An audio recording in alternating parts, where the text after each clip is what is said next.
MLC Jeevan Reddy వెనక్కి తగ్గడం లేదు. ఎమ్మెల్సీ పదవికి రాజీనామా చేయాలని నిర్ణయించుకున్నారు. గాంధీ భవన్కి వెళ్లి రాజీనామా ఇవ్వనున్నారు జీవన్ రెడ్డి. ఎమ్మెల్సీకి రాజీనామా చేసి పల్లెలని తిరుగుతా అంటున్నారు జీవన్ రెడ్డి. పార్టీ మారే ఆలోచన లేదని, అయితే ఏ పార్టీ నుంచి తనకు పిలుపు రాలేదంటున్నారు జీవన్ రెడ్డి. ప్రజల అభిప్రాయం మేరకే నిర్ణయం తీసుకుంటానంటున్నారు. తన ప్రమేయం లేకుండా జరగాల్సింది జరిగిందన్నారు. సమాచారం ఇవ్వకుండా జగిత్యాల ఎమ్మెల్యే సంజయ్ని పార్టీలో చేర్చుకోవడంపై జీవన్ రెడ్డి తీవ్ర మనస్తాపానికి గురయ్యారు. జీవన్ రెడ్డిని బుజ్జగించేందుకు స్వయంగా అధిష్టానం రంగంలోకి దిగింది. ఉప ముఖ్యమంత్రి భట్టి విక్రమార్క, మంత్రి శ్రీధర్ బాబు ఉమ్మడి కరీంనగర్ జిల్లా ఎమ్మెల్యేలతో బుజ్జగింపులు చేయించే ప్రయత్నం చేస్తున్నారు ముఖ్యమంత్రి రేవంత్ రెడ్డి. ఎమ్మెల్సీ పదవీ కాలం ముగిసిన వెంటనే మండలి చైర్మన్ పదవి ఇస్తామంటూ బేరానికి దిగింది అధిష్టానం. ఎంతమంది బుజ్జగించినా జీవన్ రెడ్డి పట్టు వీడడం లేదు. తనకు తీవ్ర అవమానం జరిగిందంటూ తన అనుచరుల దగ్గర ఆయన మొరబెట్టుకున్నట్టుగా తెలుస్తుంది. తీవ్ర మనస్తాపానికి గురయ్యారంటున్నారు జీవన్ రెడ్డి. మొత్తం మీద జీవన్ రెడ్డి వ్యవహారం పార్టీ అధిష్టానానికి పెద్ద తలనొప్పిగా మారింది. ఎస్ మధు జాయిన్ అవుతున్నారు. మధు, ఎమ్మెల్సీ జీవన్ రెడ్డి వ్యవహారం కాంగ్రెస్ పార్టీకి తలనొప్పులు తెచ్చే విధంగా తయారైందనుకోవచ్చా? ముఖ్యంగా భట్టి విక్రమార్క అలాగే మంత్రి శ్రీధర్ బాబు కూడా మొదటి నుంచి ఆయన్ను కన్విన్స్ చేయడానికి ప్రయత్నిస్తారు. అయినప్పటికీ కూడా ఆయన మెత్తబడేలా కనిపించడం లేదు. సో ఏ రకంగా మారబోతుంది? ఈ పరిణామాలన్నీ కూడా కాంగ్రెస్ పార్టీకి కొత్త హెడేక్గా మారినాయి అనుకోవచ్చా? బేగంపేట ప్రకాష్ నగర్ లో ఉన్నటువంటి ఎమ్మెల్సీ జీవన్ రెడ్డి బట్టి తర్వాత మంత్రి శ్రీధర్ బాబు చేరుకున్నారు. ఆయనతో పాటు ఆదిలాబాద్ జిల్లాకి సంబంధించినటువంటి ఎమ్మెల్యే శ్రీధర్ ప్రేమ్ సాగర్ రావు అలాగే నాగూర్ చేరుకున్నారు. సో ప్రస్తుతం మనం చూస్తా ఉన్నాం మీడియా భారీ ఎత్తున చేరుకుంది. లోపల చర్చలు కొనసాగుతా ఉన్నాయి. ఇంకా ఎట్టి పరిస్థితుల్లో కూడా దాదాపు గంటకు పైగా చర్చలు కొనసాగుతున్నప్పటికీ కూడా ఇంకా ససేమిరాటున్నారు ఎమ్మెల్సీ జీవన్ రెడ్డి. ఎట్టి పరిస్థితుల్లో ఒప్పుకునేది లేదు. ప్రజల దగ్గరికి వెళ్తాను, ఎమ్మెల్సీ పదవికి రాజీనామా చేస్తాను, పార్టీ మారే ఆలోచన లేదు, నాకు ఇంతవరకు చర్చలోకి రాలేదు ఇతర పార్టీకి సంబంధించిన నాయకులు. ప్రజల దగ్గర ఉంటాను, ప్రతి ఇంటింటి గడప తడతాను, ప్రజల అభిప్రాయం తెలుసుకుంటాను, వారు చెప్పినట్టుగా నడుచుకుంటానంటూ ఎమ్మెల్సీ జీవన్ రెడ్డి కరాఖండిగా కాంగ్రెస్ పార్టీ నుంచి రేవంత్ రెడ్డి సూచించినట్టుగా వచ్చినటువంటి డిప్యూటీ సీఎంకి మంత్రికి కరాఖండిగా చెప్పారు. ఎట్టి పరిస్థితుల్లో కూడా ఒప్పుకోనని చెప్తా ఉన్నారు. ఎందుకంటే జరిగినటువంటి సిచ్యువేషన్ ని ఆయన ఎటుగా యాక్సెప్ట్ చేయడానికి సిద్ధంగా లేరు. ఎందుకంటే ఇంత పార్టీలో ఇంత సీనియర్ నాయకుడిగా ఉన్నటువంటి నాకు తెలియకుండా ఎలా జాయినింగ్ చేసుకుంటారు, కనీసం సమాచారం లేదు, పార్టీ కండువా కప్పారు, దీన్ని ఎట్టి పరిస్థితుల్లో యాక్సెప్టెన్సీ చేసేలేదు అంటూ చెప్తా ఉన్నారు. అయితే ఎమ్మెల్సీ జీవన్ రెడ్డికి తోడుగా మరికొద్ది మంది ఎమ్మెల్యేలు ఆయనకు మద్దతు తెలుపుతున్నట్టుగా తెలుస్తా ఉంది. రేపు ఫ్యూచర్ లో కూడా మరొక నియోజకవర్గం నుంచి అలాగే ఎమ్మెల్యేలను జాయిన్ చేసుకుంటే అక్కడ ఉన్నటువంటి నాయకుల పరిస్థితి ఏంటి అంటూ వారు క్వశ్చన్ చేస్తా ఉన్నారు అధిష్టానానికి. ఇప్పుడు బిగ్ క్వశ్చన్ అని చెప్పవచ్చు. ప్రస్తుతం చూస్తా ఉన్నాం మీకు వెంబడవాడ నుంచి. సార్ ఏం చెప్తారు? ఆది శ్రీనివాస్ గారు ఉన్నారు. నిన్న మాట్లాడారు, నిన్న ఏం చెప్పారు మీతో? నిన్న ఏం మాట్లాడారు శ్రీనివాస్ గారు? ఇది నిన్న కూడా మాట్లాడారు. వరుసగా కాంగ్రెస్ పార్టీ నాయకులు ఎమ్మెల్సీ జీవన్ రెడ్డితో భేటీ అవుతా ఉన్నారు వరుసగా కూడా. అయినప్పటికీ కూడా ఆయన తగ్గట్లేదు, ఎక్కడ కూడా నేను తగ్గే పరిస్థితి లేదు, నాకు జరిగినటువంటి అవమానాన్ని ఎట్టి పరిస్థితుల్లో కూడా దాన్ని సహించేది లేదు అంటూ ఆయన తీవ్రంగా స్టేట్మెంట్ చేస్తా ఉన్నారు. భారీ ఎత్తున దాదాపు 1000 మంది కార్యకర్తలు ప్రస్తుతం ప్రకాష్ నగర్ బేగంపేటలో ఉన్నటువంటి నివాసం వద్ద చేరుకున్నారు. అదంతా కూడా ఒకటే డిమాండ్ చేస్తా ఉన్నారు. ఎట్టి సిచ్యువేషన్ లో కూడా మరి మంత్రి శ్రీధర్ బాబు, భట్టి విక్రమార్క ఎంత సముదాయించినా కూడా ఆయన సముదాయింపులకు తలొగ్గట్లేదు. చాలా సేపటి నుంచి బుజ్జగించే ప్రయత్నం చేస్తా ఉన్నారు. అయినప్పటికీ కూడా ఆయన ఒప్పుకోను అని చెప్తా ఉన్నారు. ఆయన డిమాండ్ ఏంటి అనేటువంటిది కూడా స్పష్టం చేయట్లేదు. రాజీనామా చేస్తాను, ఎమ్మెల్సీకి, పార్టీకి, ప్రజల దగ్గరికి వెళ్తాను, జగిత్యాలలో గణపకి ఇంటికి వెళ్తాను, ప్రతి ఇల్లు తలుపు తడతాను, అప్పుడు ప్రజల అభిప్రాయం తీసుకున్న తర్వాత నా రాజకీయ నిర్ణయం ప్రకటిస్తాను, అప్పటి వరకు తలొగ్గేది లేదంటున్నారు. దాంతో పాటు ఆయన ఒక మెన్షన్ చేస్తా ఉన్నారు, ఇతర పార్టీ నుంచి అనేటువంటి దానిపైన ఆయన రెస్పాండ్ అవ్వట్లేదు. మనం చూస్తా ఉన్నాం, చాలా మంది వచ్చారు అభిమానులు. వీరితో కొంతమందితో మాట్లాడితే ప్రయత్నం చేద్దాం. మీరు ఎక్కడి నుంచి వచ్చారు? ఏం చెప్పి జరుగుతున్న పరిణామాల పైన జీవన్ రెడ్డి గారు మాట్లాడుతూ ఏం చెప్తారు? అన్యాయం చేసిన కార్యకర్తలందరికీ అన్యాయం చేశారు. రాజీనామా చేయాలని కోరుకుంటున్నారు. ఓకే, ఆయన కూడా ప్రజల దగ్గరికి వెళ్తానంటున్నారు, గడప దగ్గరికి వెళ్తా అంటున్నారు. ఓకే, కార్యకర్తలు తీసుకోకుండా ఎమ్మెల్యేని చేస్తున్నాం. 15 సంవత్సరాలు కష్టపడడం ఎక్కడ పోవాలి. మీరు పేరేం పేరన్నా, మీరు ఎక్కడి నుంచి వచ్చారు? ఒడ్డుపల్లి రాజాన సారంగపురం మండలం పెంబట్ల గ్రామ సర్పంచ్. ఓకే, ఏం చెప్తారు ఇప్పుడు? జీవన్ రెడ్డికి అన్యాయం జరిగినట్టు నాకు తెలియకుండా జాయినింగ్ అంటున్నారు, ఆయన బాధపడతా ఉన్నారు. అన్యాయం జరిగింది సార్. 40 సంవత్సరాల నుంచి కష్టపడి పార్టీ కార్యకర్తలను పార్టీని నిలబెట్టుకున్నాడు. ఇప్పుడు ఎవరు వచ్చి పార్టీని ఎన్నికల కాంగ్రెస్ వేరే వారికి అవకాశం ఇస్తే ఖచ్చితంగా అన్యాయంగా జరిగింది. మా అందరికి చాలా బాధ. చాలా బాధ. మీ పేరు ఏం పేరు? మా జగిత్యాల సారంగపురం సర్పంచ్. రేవంత్ రెడ్డి గారికి అనుభవం లేదు సార్. రేవంత్ రెడ్డి గారికి అనుభవం లేదు. కొత్తగా పార్టీకి వచ్చిండ్రు. సీనియర్ కు అనగదొక్కుతున్నారు. డబ్బుల కొరకు డబ్బులు ఆశపడి సీనియర్ అనగదొక్కుతానికి అస్సలు సహించాం మనం. దానికి కార్యకర్తలు జగిత్యాల లోపల జీవన్ రెడ్డి అంటేనే కాంగ్రెస్ అదొకటి యాడ్ చేసుకోవాలి. జీవన్ రెడ్డి సాబ్, మన రేవంత్ రెడ్డి సాబ్, జీవన్ రెడ్డి సాబ్ 40 ఏళ్లతో త్యాగాలు చేసిన జీవన్ రెడ్డి సాబ్ 40 సంవత్సరాలు త్యాగం చేస్తున్నారు. మినిస్టర్ ఉన్నా గానీ మినిస్టర్ పదవి విడిచిపెట్టి కేసీఆర్ మీద పోటీ యావత్ ఉమ్మడి. అది కూడా ఎందుకు ఓడిపోయిందంటే మన ఎమ్మెల్యే మెట్పల్లి ఎమ్మెల్యే సాబ్ విజయసాగర్ అదే పీరియడ్ టీడీపీ పెట్టి ఆ మెజార్టీ తోటి 10,000 తోటి కేసీఆర్ గారికి లేవు. ఆ రోజు కేసీఆర్ మట్టి గారికి నాయకుడు ఎవరు ఉన్నాడు ఇండియాలో ఉంది జీవన్ రెడ్డి. అట్లాంటి నాయకుడు నీయాల మనకి రేవంత్ రెడ్డి గారు ఏదో డాక్టర్ సాబ్ డబ్బులు ఆశపడి అలా బిల్లకు ఆశపడి అనుగదో ఎవరు భరిస్తారు సార్? మా నాయకుడు ఎట్లాంటి అంటే ప్రతి మా జగిత్యాల కౌన్సిల్ లోపల ప్రతి ఒక్కరికి ఏ చిన్న కష్టం ముంగటుండి పనిచేసే నాయకుడు. 40 ఏళ్ళ చేసిన సేవ, 40 ఏళ్ళు చేసిన కష్టము ఇలా ఒక 40 నిమిషాల్లో అనగదొక్కుతుంటే ఎవరు భరిస్తారు? మా నాయకుని మీద ఏ చిన్నగిన నష్టం జరిగితే మేమైతే సహించడం కాదు. మా నాయకుడు చేసిన త్యాగానికి ఏకంగా చేసి సహించడం కాదు సార్. ఇది మనకు ఆలోచన. రాజీనామా చేస్తా అంటున్నారు. ఆయనకి ఇంకా కొంచెం సమయం ఉంది. ఎమ్మెల్సీ పదవికి రాజీనామా చేసి జనాల దగ్గరకు వస్తా అంటున్నారు ఎమ్మెల్సీ జీవన్ రెడ్డి. బట్టి విక్రమార్క వచ్చారు, బుజ్జగింపులు చేస్తా ఉన్నారు, మాట్లాడుతా ఉన్నారు. ఆయన ఎట్టి పరిస్థితుల్లో తగ్గను అంటున్నారు.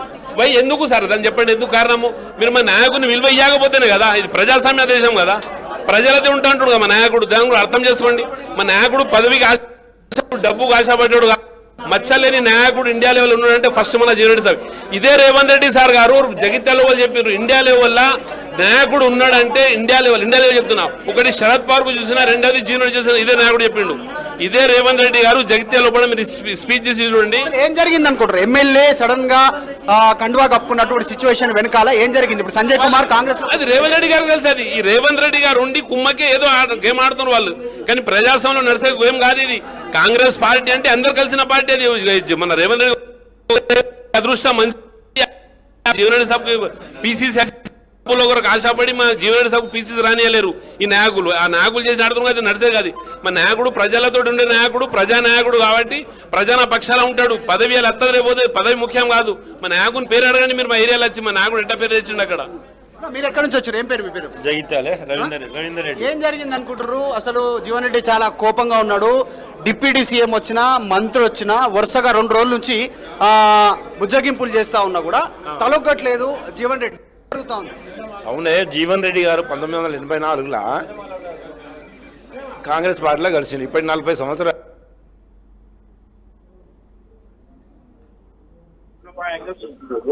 ఆయనకు కావాల్సింది మర్యాద. ఆయనకు తెలియకుండా ఇంకో అపోజిషన్ పార్టీ మనం 10 ఏళ్ళు కొట్లాడతాము.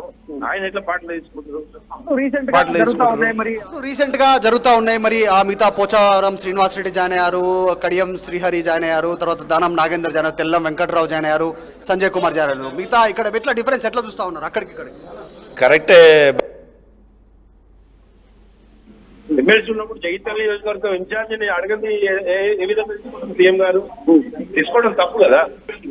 ఆ ఉద్దేశంగా జీవన్ రెడ్డి గారు బాగా మీరు మాట్లాడారా? మీతో మీరు గారితో మాట్లాడారు? మర్యాద లేని మనం మా పదవిని రాజీనామా చేస్తా అని మాట్లాడారు. ఓకే, అంటే ఖచ్చితంగా రాజీనామాకి నిర్ణయం తీసుకున్నారు. రాజీనామాకి నిర్ణయం తీసుకున్నారు. పెద్దలు వచ్చారు. బట్టి విక్రమార్క గారు, శ్రీధర్ బాబు గారు, మా ఉమ్మడి కరీంనగర్ జిల్లా ఎమ్మెల్యేలు అందరూ వచ్చారు. ఇప్పుడు ఆది శ్రీనివాస్ గారు, మన లక్ష్మణ్ కుమార్ గారు వచ్చారు. వాళ్ళు మంతనాలు జరుపుతారు. ఒకవేళ సానుకూలంగా స్పందిస్తే ఓకే, ససే మీరా అంటున్నట్టుగా తెలుస్తా ఉంది, ఒప్పుకొని అంటున్నారు. ఒప్పుకోకపోతే రాజీనామా చేస్తే తదుపరి కార్యాచరణ ఏం చేద్దామన్నారు మీరు? ప్రజలలోకి వెళ్తాం. అంటే ఏం చేస్తారు ప్రజలు? ప్రజలలో నాకు ఈ విధంగా అన్యాయం జరిగిందని చెప్తారు. ప్రజలను మమేకం చేస్తారు, అందరిని ఒకటేసారి. ఆయన మళ్ళా ఏదైనా బై ఎలక్షన్ వస్తే మళ్ళీ నిలిచిన అవకాశం కాదు. అధిష్టానం తలొక్కే పరిస్థితి ఉందా ప్రస్తుతం ఉన్నటువంటి? డెఫినెట్ గా అధిష్టానం తలొక్కుతాయి. ఒకవేళ ఇక్కడ రాష్ట్ర నాయకత్వం తలకొకపోతే ఏఐసిసిని రీచ్ అవుతారా? డెఫినెట్ గా రీచ్ అవుతారు. వారికి ఉన్న పరిచయాల ప్రకారంగా ఉత్తర తెలంగాణలో సీనియర్ నాయకుడు 10-15 సంవత్సరాల నుంచి అసెంబ్లీలో కొట్లాడిండు, 5 సంవత్సరాలు మండలిలో కొట్లాడిండు. ఈయన లేకపోతే కాంగ్రెస్ పార్టీకి అప్పుడు ఎవరు గెలిచారు? ఎవరు గెలవలేదు కదా. ఆ ఉద్దేశంగా జీవన్ రెడ్డి గారికి మంచి న్యాయం జరుగుతుంది. మేము ఏం పేరు? మీరేం చెప్తారు? ఏం పేరు? నా పేరు నక్క జీవన్, జగిత్యాల మున్సిపల్ కౌన్సిలర్ని. వాస్తవానికి ఉత్తర తెలంగాణలో జీవన్ రెడ్డి గారి చేసిన సేవలు గుర్తించిన ప్రజలు వారు తీర్మానిస్తారు. మా నాయకుడి ఆలోచన ఏ విధంగా ఉంటే కార్యకర్తల నాయకులు అదే విధంగా మేము ముందుకెళ్తాము. వాస్తవానికి ఇలా తెలంగాణ రాష్ట్రంలో మా ఇప్పుడు జీవన్ రెడ్డి గారిని అధిష్టానానికి అందరూ విస్మరిస్తే ఎట్లా అని చెప్పి విస్మరిస్తే పార్టీ కూర్చొని వాళ్ళపై అవకాశం ఉంటుంది. అవకాశం ఉంటుంది ఉత్తర తెలంగాణలో కాంగ్రెస్ పార్టీ. ఎందుకంటే ఆనాడు ఇప్పుడున్న అసెంబ్లీలో ఉన్నటువంటి అసెంబ్లీకి పోలేదు. అంతకు ముందే ఆయన ఎమ్మెల్సీ, ఆయన గెలిచినప్పుడు. చివరగా ఏం చెప్పాలనుకుంటారు? జీవన్ రెడ్డికి జరిగింది ఏంది? ఇది అన్యాయమా, అవమానం? జీవన్ రెడ్డి గారికి అన్యాయం, అవమానం అనేటువంటిది ఇప్పుడు మన పెద్దలు వచ్చారు, వాళ్ళతో చర్చించారు. అది ఏందన్న సంగతి ఇంకో 2 గంటల విషయం ఉంటుంది. ఎగ్జాక్ట్లీ లోపల గంటకు పైగా చర్చలు కొనసాగుతా ఉన్నాయి. డిప్యూటీ సీఎం, మంత్రి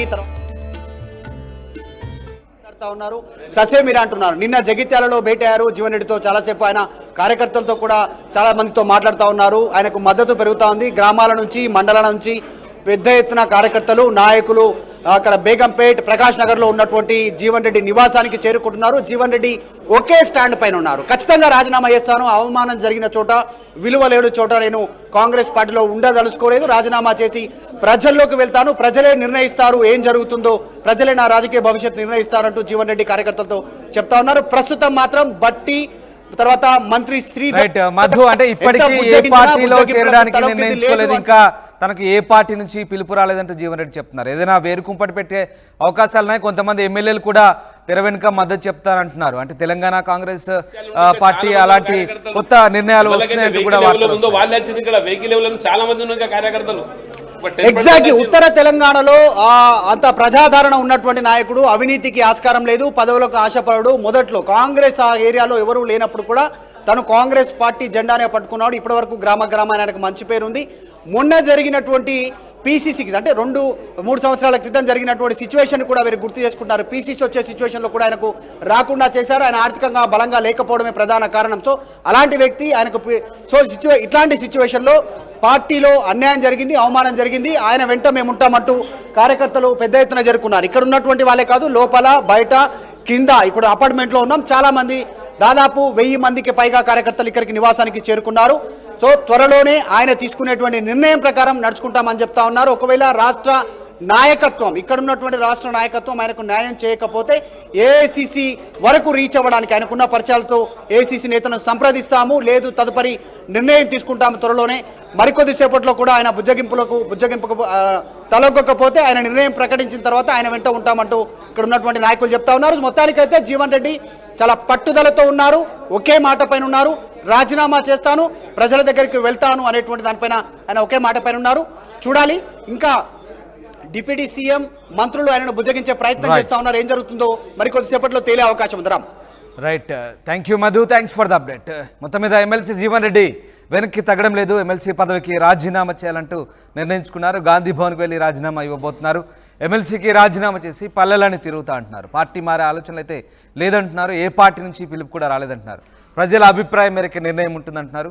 తన ప్రమేయం లేకుండా జరగాల్సింది జరిగిందన్నారు. సమాచారం ఇవ్వకుండా జగిత్యాల ఎమ్మెల్యే సంజయ్ని పార్టీలో చేర్చుకోవడంపై జీవన్ రెడ్డి తీవ్ర మనస్తాపానికి గురయ్యారు. తనకు తీవ్ర అవమానం జరిగిందంటున్నారు. ఆయన్ని బుజ్జగించేందుకు స్వయంగా పార్టీ అధిష్టానం రంగంలోకి దిగింది. ఉప ముఖ్యమంత్రి మంత్రి శ్రీధర్ బాబు, ఉమ్మడి కరీంనగర్ జిల్లా ఎమ్మెల్యేలతో బుజ్జగింపులు చేయించారు ముఖ్యమంత్రి రేవంత్ రెడ్డి. అయితే ఎమ్మెల్సీ పదవీ కాలం ముగిసిన వెంటనే మండలి చైర్మన్ ఇస్తామంటున్నారు. మరొకసారి ఎమ్మెల్సీని చేసి అయితే అయినప్పటికీ కూడా ఈ బేరాలకు ఒప్పుకోవడం లేదన్నట్టుగా తెలుస్తోంది. ఎంతమంది బుజ్జగించినా పట్టు వీడడం లేదు జీవన్ రెడ్డి. తనకు తీవ్ర అవమానం జరిగిందంటూ తన అనుచరుల వద్ద వాపోయారు. తీవ్ర మనస్తాపానికి గురయ్యానంటున్నారు జీవన్ రెడ్డి. మొత్తం మీద తన నిర్ణయం మారబోదంటున్నారు జీవన్ రెడ్డి. దీంతో ఒక్కసారిగా తెలంగాణ కాంగ్రెస్లో రాజకీయాలు ఆసక్తికరంగా మారుతున్నాయి. ఉత్తర తెలంగాణకు చెందిన సీనియర్ నేత మాజీ మంత్రి జీవన్ రెడ్డి కాంగ్రెస్ పార్టీకి రాజీనామా చేసే యోచనలో ఉన్నట్టుగా తెలుస్తోంది. రాజీనామా చేసి ప్రజల్లోకి వెళ్తానంటున్నారు. సో ఏం జరగబోతుందో ఒక్కసారిగా కాంగ్రెస్ పార్టీలో పరిణామాలు మారబోతున్నాయి. ఏం జరగబోతుందనేది మాత్రం ఆసక్తికరంగా మారుతుంది.